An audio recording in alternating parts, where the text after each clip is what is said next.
mengandungi 8 ayat, dan surah ini merupakan surah yang menyebutkan tentang buah tin dan buah zaitun. InsyaAllah pada hari ini kita akan mengenali dulu surah At-Tin ini. Sudah pasti kita kalau pergi ke Mekah, salah satu buah tangan ataupun oleh-oleh daripada tanah Mekah ataupun tanah Madinah, biasanya kita akan membeli buah tin. Walaupun kadang-kadang ramai juga di antara kita tak gemar makan kerana tak biasa dengan buah itu, tetapi tidak kita ketahui bahawa buah tin ini merupakan satu buah yang merupakan buah-buah yang ada kaitan dengan buah-buah di syurga. Baiklah, kita akan lihat dulu pengenalan kepada surah ini. Menurut pendapat jumhur ulama, surah At-Tin merupakan surah Makkiyah yang diturunkan kepada Nabi sallallahu alaihi wasallam sebelum berhijrah ke kota Madinah. Kerana dalam surah ini Allah Subhanahu wa taala berfirman, wa hadzal baladil amin. Maksud perkataan wa hadzal baladil amin yakni negeri al-balad, negeri yang amin, yang sejahtera, yang tenang. Dimaksudkan di sini adalah kota Mekah. Sebab itu dalam ayat tersebut surah ini diturunkan di kota Mekah. Sebab itu Allah menggunakan isim isyarah hadza, yakni yang bermaksud dekat, yang bermakna ini isyarat kepada yang dekat, sehingga yang dimaksudkan adalah kota Mekah, yakni sebelum Nabi sallallahu alaihi wasallam berhijrah ke kota Madinah.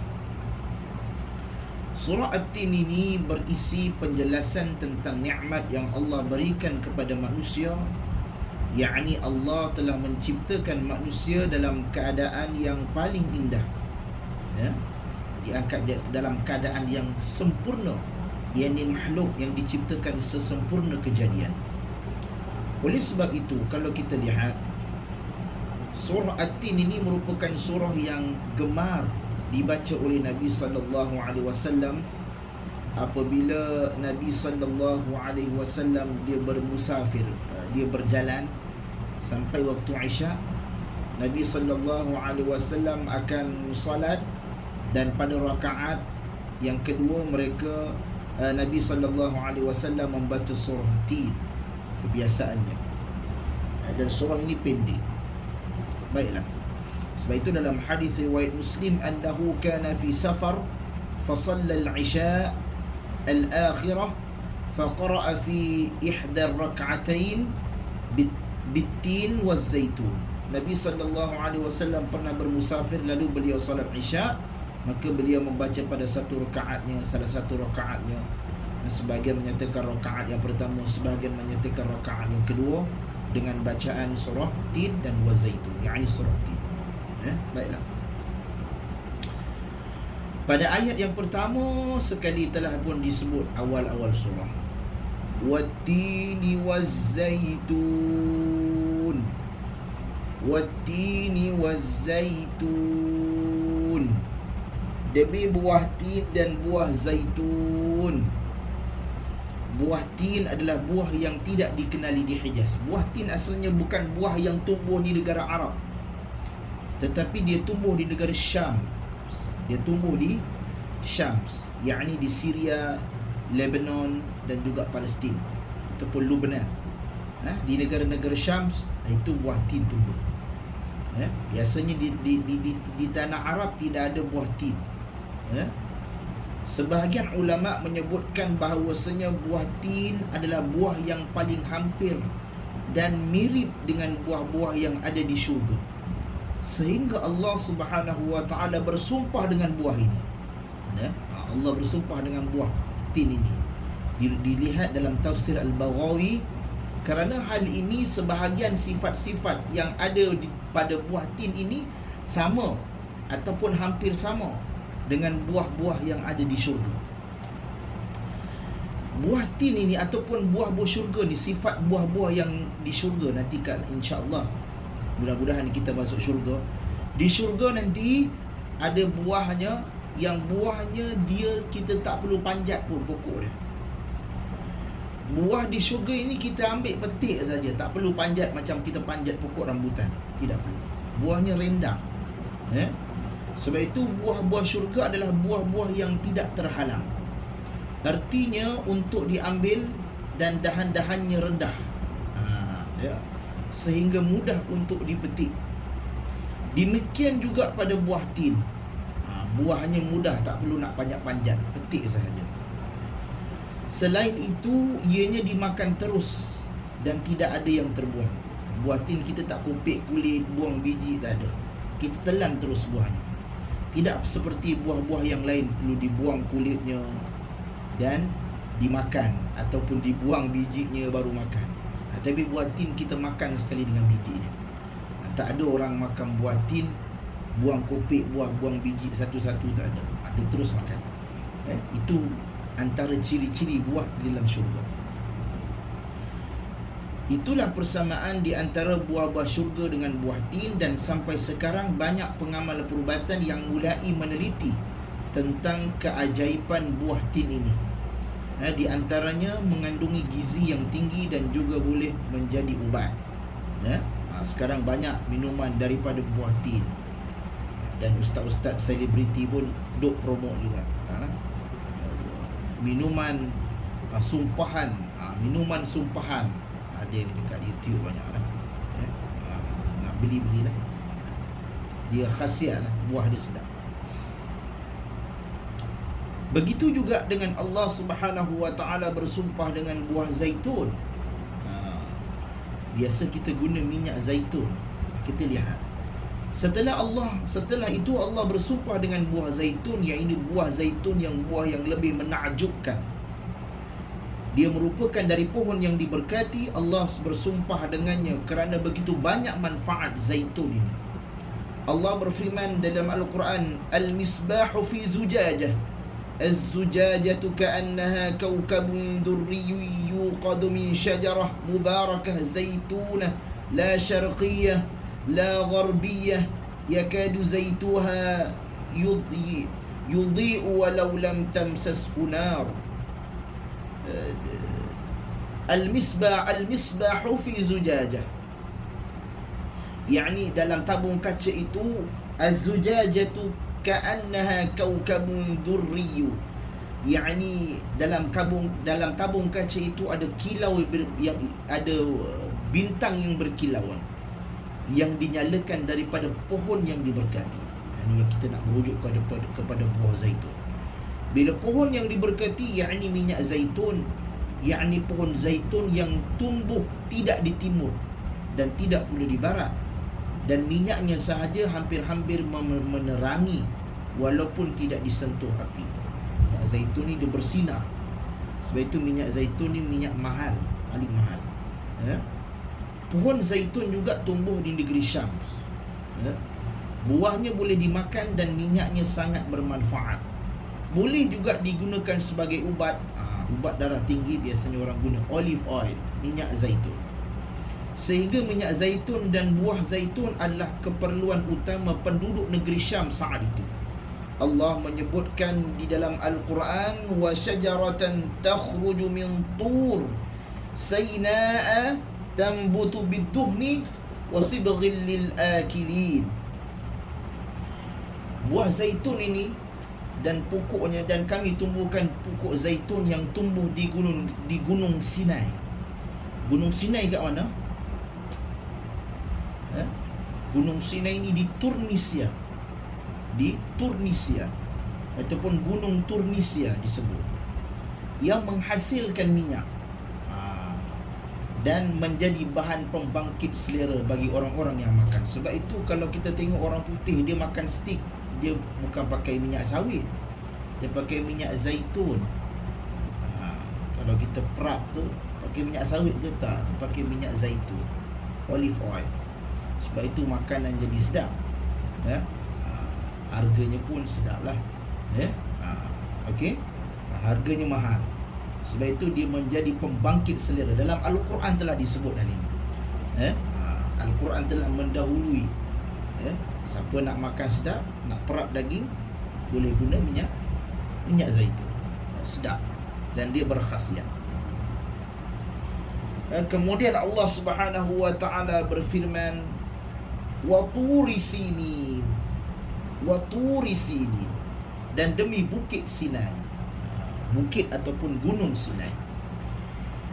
Tidaklah dikatakan Tur kecuali bukit tersebut dipenuhi dengan tumbuh-tumbuhan, sehingga gunung yang hijau dan dipenuhi pepohon dalam bahasa Arab disebut dengan Tur. Dan Sinin pada ayat ini adalah Sinai, iaitu gunung. Sinai ini di mana Allah Subhanahu wa taala pertama kali memanggil Nabi Musa dan berbicara dengannya, dan kemudian dinamakan tempat tersebut dengannya. Sehingga orang ketika mendengar ayat ini, maka orang akan terkenang atau memikirkan terus kepada kisah Musa, yang mana Allah berjumpa dengan Nabi Musa di lembah tua di gunung Sinai. Kerana tempat itulah Allah menurunkan wahyu dan berbicara dengan Nabi Musa dengan perbicaraan yang sebenar-benarnya. Bukit Sinai ini dikatakan para pengkaji khilaf mengenai tempat dia. Yang masyhur menyatakan tempat dia adalah di Tunisia. Di Tunisia. Yang kita lihat gambar ni, gambar ni adalah gambar di Tunisia, Bukit Sinai di Tunisia. Baiklah. Kemudian Allah Subhanahu wa taala berfirman, wa hadzal baladil amin, wa hadzal baladil amin, dan demi kota Mekah yang aman ini, dan demi kota Mekah yang aman ini. Kota Mekah merupakan turunnya wahyu Allah kepada Nabi sallallahu alaihi wasallam. Jika kita lihat daripada ayat yang pertama sehingga ayat yang keempat, Allah bersumpah dengan keadaan, tempat dan waktu para nabi. Allah bersumpah dengan wattini wazzaitun. Wattini wazzaitun ini satu pohon ataupun satu buah yang tumbuh di pohon yang tumbuh di negeri Syams. Kita semua tahu negeri Syams ini adalah negeri yang lahirnya para anbiya yang ramai, lahirnya para nabi yang banyak di negeri Syams. Di Palestin, di Syria, di Lebanon, banyak lahirnya para nabi dan rasul di situ. Sebab itu dia kata, oleh kerana itu dalam surah ini Allah bersumpah dengan tempat-tempat. Pertama, tempat tumbuhnya buah tin dan buah zaitun di negeri Syams, di mana negeri Syams ini tempatnya para nabi seperti Nabi Isa. Yang kedua, Allah bersumpah dengan Tur Sinai, yakni dengan gunung Sinai, satu tempat yang Allah muliakan, yakni Allah memanggil Nabi Musa dan menyampaikan wahyu kepadanya di tempat itu.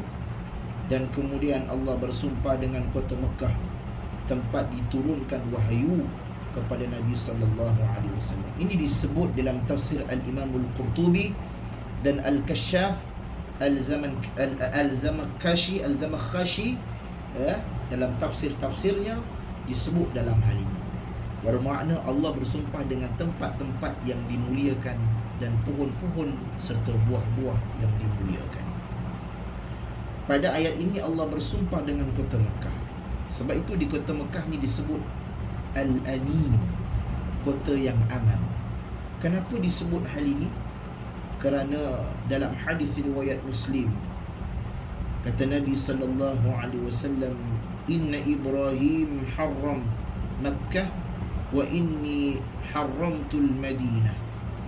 Sesungguhnya Nabi Ibrahim menjadikan kota Mekah sebagai kota haram, dan sesungguhnya aku menjadikan Madinah sebagai kota yang haram juga. Maknanya kota haram ni telah muncul ataupun telah dibuat oleh Nabi Allah Ibrahim alaihi salatu wassalam. Kenapa disebut kota haram? Kerana di sana haram membuat onar ataupun dilarang untuk memburu binatang, dilarang untuk mematahkan daun ataupun tumbuh-tumbuhan di situ. Kalau kita pergi umrah, tidak boleh dalam ihram tak boleh patah.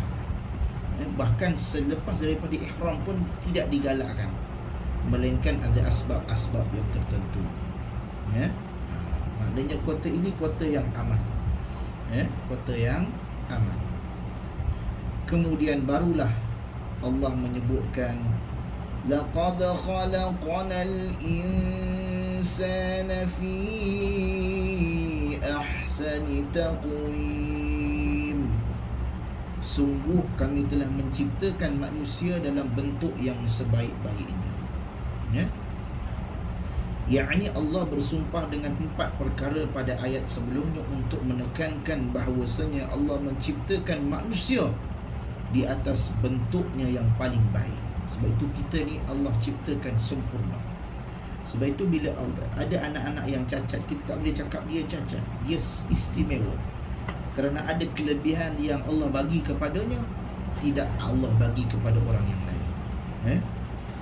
Para salaf menyatakan di antara bukti manusia diciptakan dalam bentuk yang paling indah adalah mereka ataupun manusia ini diciptakan dalam bentuk yang tegak apabila berdiri. Kita berdiri, kita tegak, tak bungkuk langsung. Lumrah manusia bila berdiri dia akan tegak. Bukan berdiri sementara, berdiri selama-lamanya. Bila berdiri kita maintain. Tidak seperti kanguru. Kanguru kalau berdiri dia tak boleh lama-lama, dia akan duduk balik. Bila dia berlari atau berjalan dia akan bungkuk. Hatta kucing sekalipun walaupun boleh berdiri tapi bukanlah fizikal ataupun selama-lamanya berdiri. Tapi kita berdiri boleh sampai 30 jam, boleh sampai 2 hari, boleh berdiri kerana sifat manusia itu. Berbeza dengan haiwan yang pada umumnya mereka berjalan bongkok atau seakan-akan menunduk. Sama ada haiwan berkaki 2 ataupun berkaki 4. Ini menunjukkan bahawasanya manusia ini adalah sebaik-baik ciptaan. Bukanlah satu teori yang disebut oleh Charles Darwin, yang disebut sebagai teori evolusi, yang mana pernah banyak di perpustakaan sekolah-sekolah. Termasuklah saya pernah baca dulu. Bila kita masuk di sekolah-sekolah ataupun di perpustakaan, kita syok nak baca buku dinosaur. Di sana ada diselitkan teori Darwin yang menyatakan manusia ini asal kejadiannya daripada monyet ataupun burung. Hal ini telah pun dibantah. Bahkan kalau kita lihat Dr. Daniel Zainal Abidin, pakar di dalam teori ataupun kajian-kajian ilmiah ini, menyatakan bahawasanya teori Charles Darwin ini yang merupakan teori evolusi telah pun dibantah oleh saintis-saintis barat. Puluhan ribuan saintis membantah teori ini dan menyatakan ini adalah teori yang batil, yang salah. Bukan saja saintis Islam tetapi saintis barat sendiri, non-Muslim juga membantah hal ini. Sebab itu kalau kita lihat teori-teori Charles Darwin ini masih ada lagi dalam sekolah-sekolah. Patut pihak sekolah perlu membuangnya dan tidak boleh diguna pakai. Tetapi ada lagi orang yang saintis-saintis yang mempercayai teori sebegini. Oleh sebab itu kalau kita lihat, penciptaan pertama yang Allah cipta adalah daripada Nabi Adam alaihi salatu wassalam. Diciptakan daripada tanah. Jika kita lihat sejarah Nabi Adam alaihi salatu wassalam, Allah menciptakan daripada 5 jenis tanah yang terpilih. Bukan jenis tanah yang suka-suka, tapi 5 jenis tanah. Dan Allah menciptakan manusia untuk menjadi khalifah. Sebab itu Allah menciptakan manusia ini menjadi khalifah. Kita boleh mentadbir alam ini. Sebab itu manusia ini dia boleh mentadbir alam.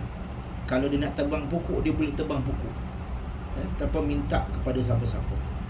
Sebab dalam alam ini ada jin, ada syaitan. Kita pergi hutan, kita tebang pokok, tak perlu nak minta kebenaran jin. Jin, aku nak tebang pokok ni, tak perlu. Kerana manusia ini khalifah. Manusia ini khalifah. Cuma tak adalah kita menebang pokok sesuka hati. Ini sebagai satu contoh sahaja. Kalau kita nak buat sesuatu, kita tak perlu minta kepada makhluk yang lain, hanya memohon perlindungan kepada Allah Subhanahu wa ta'ala. Sebab itu Nabi sebut, apabila kamu masuk kepada sesuatu tempat, bacalah doa bismillahilladzi la yadurru ma'asmihi syai'un fil ardi wala fis sama' huwas sami'ul alim. Sebab ada doa yang palsu yang disandarkan kepada Nabi Sulaiman ataupun rijalul ghaib. Biasa ustaz-ustaz duk sebut ni. Tetapi doa ini doa yang tidak ma'thur, yang tidak tepat, bahkan boleh memesongkan akidah. Apa doa dia? Ada doa yang biasa dijual di pasar-pasar. Di Maidin pun ada dulu. Saya tak pasti sekarang ada ke tak. Yang ini doa-doa yang disebut berkat Nabi Sulaiman, doa Nabi Sulaiman. Doa itu tidak ada sumbernya daripada Nabi SAW. Bila kita nak doa, mesti doa berdasarkan hadis Nabi SAW. Paling-paling pun dhaif. Tetapi doa itu tidak ada sandarannya. Ada lagi satu doa yang disebut, tapi doa ini pun palsu. Ada satu syekh di Kedah, dia sebut doa ni palsu. Dia kata minta kepada Nabi Khidir, minta doa bila masuk hutan, minta doa kepada Nabi Khidir. Hadis doa ini juga palsu. Tidak ada mana-mana riwayat, bahkan boleh memesongkan akidah, kerana kita minta mesti kepada Allah Subhanahu wa taala. Seterusnya Allah Subhanahu wa taala berfirman, "Thumma radadnahu asfala safilin." Kemudian kami kembalikan dia ke tempat yang serendah-rendah. Ada dua pandangan dalam maksud asfala safilin, kembalikan ke tempat yang serendah-rendah. Pendapat yang pertama, sebagaimana yang dipilih oleh Ibnu Jarir At-Tabari, disebutkan asfala safilin maksudnya masa tua. Sebagaimana yang disebutkan, Allah menciptakan manusia dalam keadaan yang sempurna, dengan tubuh yang indah, sifat tubuh yang kuat.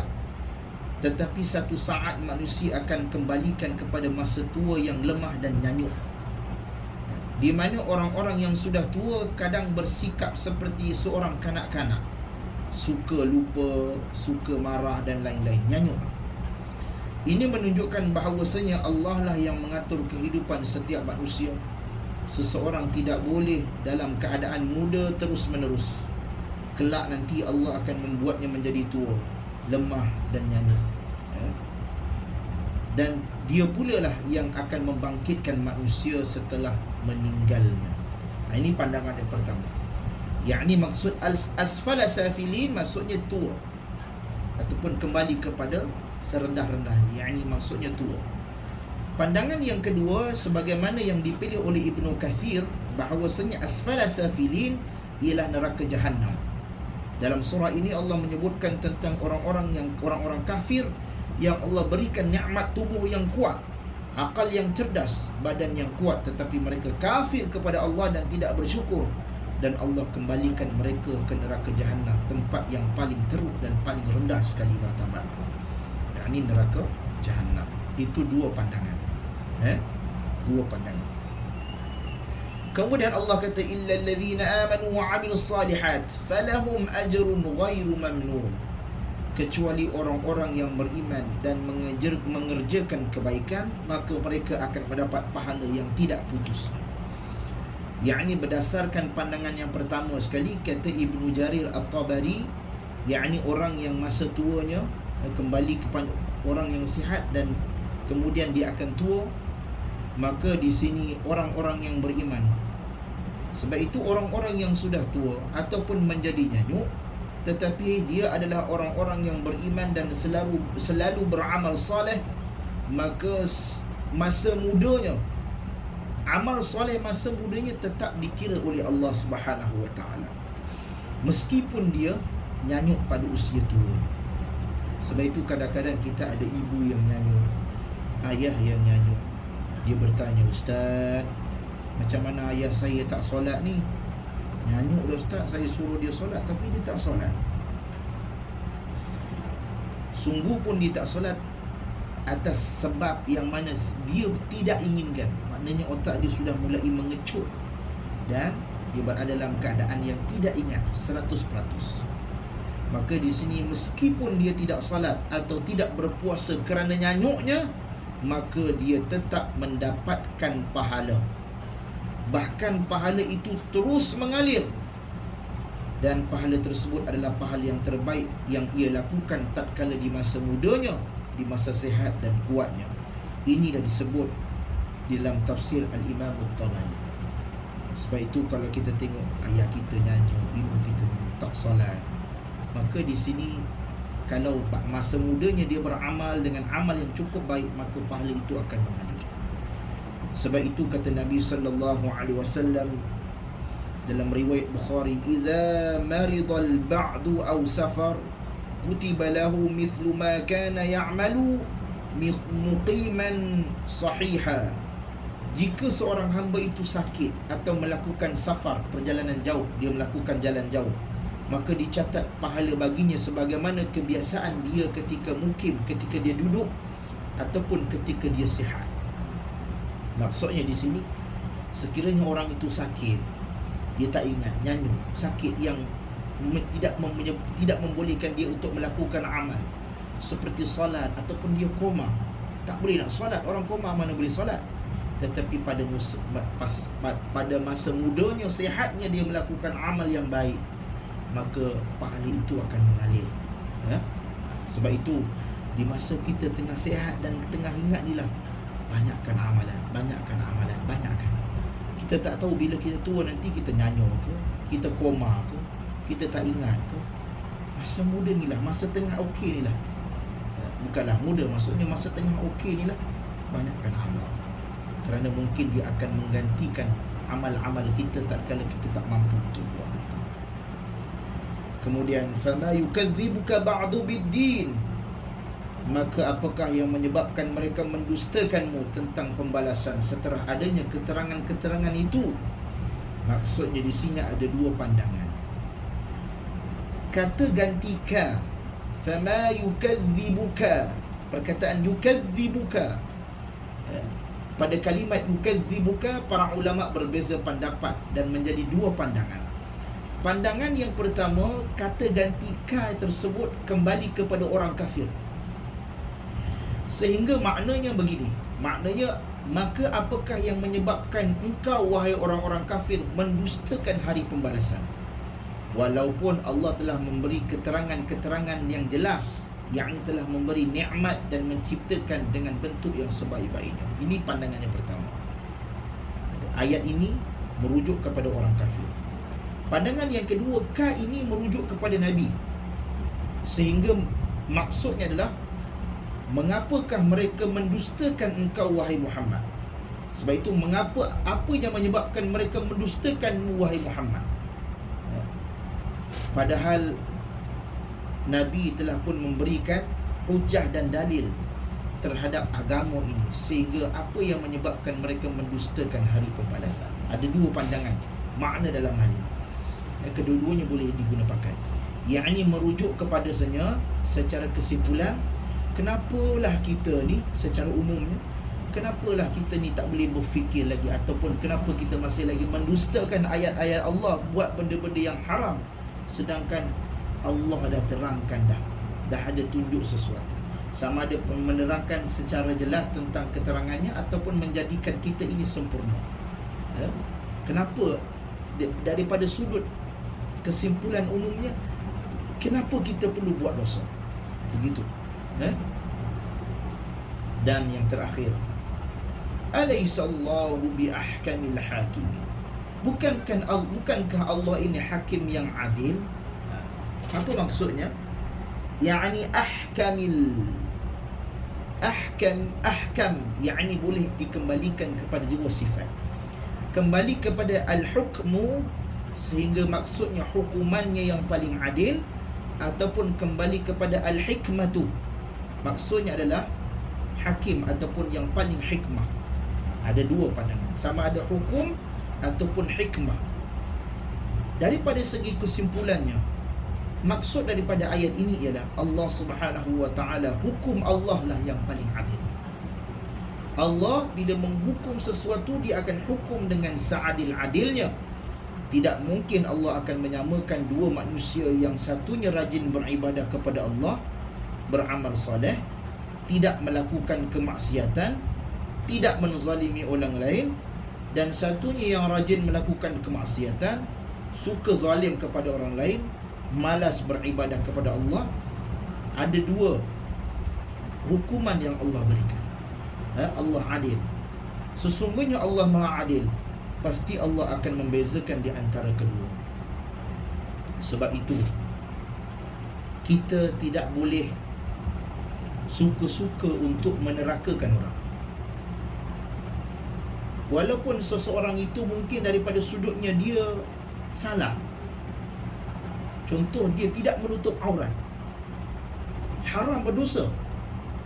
Tetapi syurga dan neraka ini hukumannya di tangan Allah Subhanahu wa taala.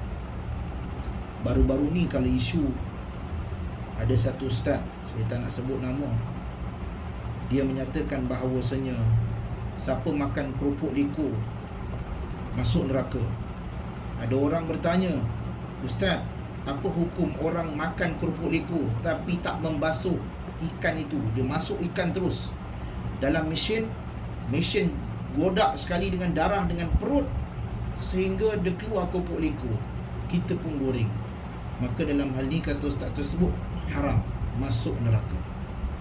Di dalam mazhab Syafi'i sendiri ada dua pandangan. Yakni pandangan yang pertama, haram darah ikan dan perut ikan kerana ia adalah najis. Pandangan yang kedua, di dalam mazhab Syafi'i sendiri, darah ikan ini halal kerana ada hadis Nabi yang lain, bangkai di dalam laut itu, bangkai ikan dalam laut ataupun bangkai makanan laut itu halal dimakan. Sebagian para ulama menyatakan bangkai ini termasuklah darah dan perutnya. Maka benda-benda khilaf, yakni berbeza pandangan, tidak boleh dihukum sebagai haram. Sebab itu jika begitu, doa qunut ini diamalkan oleh mazhab al-Imam Syafi'i, tetapi tidak diamalkan oleh tiga mazhab yang lain, Abu Hanifah, Maliki dan Hambali ataupun Hanabilah. Mereka tidak mengamalkan qunut subuh. Jika begitu, mazhab Syafi'i telah menyebabkan bid'ah. Adakah kita nak kata mazhab Syafi'i ini masuk neraka? Tak boleh kata sebegitu. Maka dalam hal ini, benda-benda khilaf tidak boleh menjadikan seseorang itu dihukum ke dalam api neraka. Sebab itu kita boleh menyatakan ia haram sahaja. Urusan neraka dan syurga ini di tangan Allah Subhanahu wa taala. Sebab itu ada hadis seorang wanita yang pelacur. Dia pelacur, tapi dia bagi makan kepada anjing yang kehausan. Dia tadah tu kasut dia untuk bagi makan anjing. Maka Allah masukkan dia ke dalam syurga kerana keinsafan dia dan peri kemanusiaan dia. Dalam hadis 99 orang, seseorang dia bunuh 99 orang, tapi dia masuk dalam syurga. Satu hari dia ni seorang yang jahat. Hadis yang sahih. Dia seorang yang jahat. Dia bunuh 99 orang. Kemudian dia jumpa dengan seorang rahib ni. Dia kata, aku ni dah banyak dosa. Dia, boleh tak Allah ampun aku? Orang rahib tu kata, tak boleh. Kau banyak dosa, masuk neraka tempat kau. Dia pergi bunuh rahib tu. Jadi 100 orang dia bunuh. Kemudian dia jumpa lagi seorang alim. Dia kata, boleh tak aku ni dah bunuh orang. Tadi orang tu kata aku masuk neraka, aku pun bunuh orang tu. Aku nak berubah ni, boleh tak Allah ampun aku? Orang tu kata, wa idza sa'alaka 'ibadi 'anni fa inni qarib. Katakanlah wahai Muhammad. Dia bagi ayat Al-Quran. Jika mereka fras terhadap dosa mereka banyak, katakanlah, fa inni qarib, aku ini dekat. Ujibu da'watad da'i idza da'an, aku mengampunkan semua dosa. Maka tatkala orang tu kata, pergilah, sucikan dirimu dan pergi kepada orang-orang yang saleh. Semasa nak pergi itu dia meninggal. Semasa nak pergi itu dia meninggal. Maka dalam hal ni malaikat rahmat tu berebut nak dengan malaikat mungkar nak merebut jasad dan roh dia. Ada yang kata dia ni, kemudian adalah satu malaikat, kemudian dia ukur jarak. Orang ni lebih kepada baik ke arah kepada baik ke arah kepada tak baik, sehingga akhirnya orang itu diambil, roh itu diambil oleh malaikat rahmat dan dimasukkan ke dalam syurga Allah Subhanahu wa taala. Sebab itu kita tak boleh tahu seseorang itu syurga ke neraka. Kita boleh katakan ia buat benda salah, menutup aurat itu salah, haram, berdosa. Berzina itu haram, berdosa. Minum arak itu haram, berdosa. Tapi syurga dan neraka itu di tangan Allah. Satu hari mungkin Allah Subhanahu, dia berubah, dia taubat pada akhirnya. Satu hari mungkin dia berubah, insaf. Benda itu haram, tapi kita tak boleh dia menyatakan dia ni ahli neraka. Tak boleh menerakakan orang. Sebab itu demikianlah juga sifat Allah yang maha hikmah dan maha baik. Tidak mungkin Allah akan memutuskan sesuatu hukum kecuali ada hikmah yang terbaik di balik hukuman tersebut. Boleh jadi hikmah tersebut manusia ketahui, dan ada juga hikmah yang manusia tidak ketahui. Wallahu ta'ala alam. Mudah-mudahan dapat sesuatu yang bermanfaat pada hari ini. InsyaAllah kita akan jumpa pada minggu hadapan. Subhanakallahumma wa bihamdika, nashhadu an la ilaha illa anta, nastaghfiruka wa natubu ilaik. Wa sallallahu ala sayyidina Muhammad wa ala alihi wa sahbihi